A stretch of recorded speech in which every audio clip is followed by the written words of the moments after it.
So today we're finishing chapter 21 with verses 33 to 46, the parable of the landowner. Listen to another parable.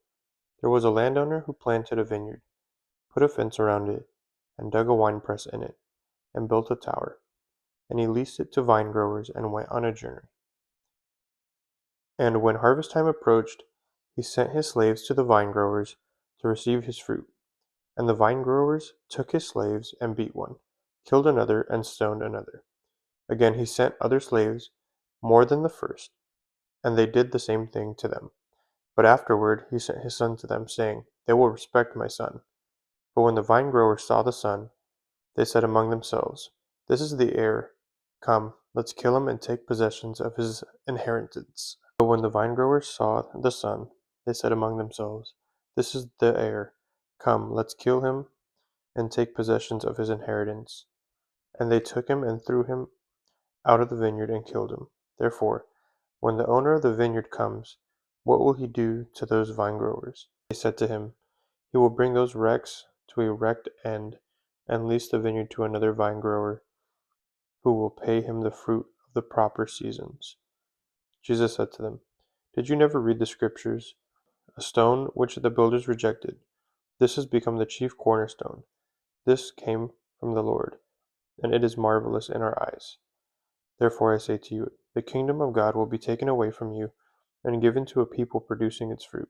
And the one who falls on this stone will be broken to pieces, and on whomever it falls it will crush him. When the chief priests and Pharisees heard his parables, they understood that he was speaking about them. And although they sought to arrest him, they feared the crowds, since they considered him to be a prophet. The landowner plants a vineyard, and leased the vineyard while he went on a journey. When the landowner sends his slaves to collect his fruit, the tenants abused and killed the servants. The landowner sends his son, who is also killed. Jesus then states that the kingdom of God will be taken from those who reject the Father's Son and given to the people who will produce its fruit. The landowner is God. The tenants are those who are unfruitful, and Jesus is the Son. The slaves are the prophets. God will remove the kingdom of God from the hand of the unfruitful, and place it in the hands of the fruitful. This parable is telling a story of Jesus' death and of the Jews losing their rightful place as children of God, opening the door to anyone who will do God's will and produce kingdom fruit. So that's just one of many things that you can learn from that parable. Outside of that, you already know that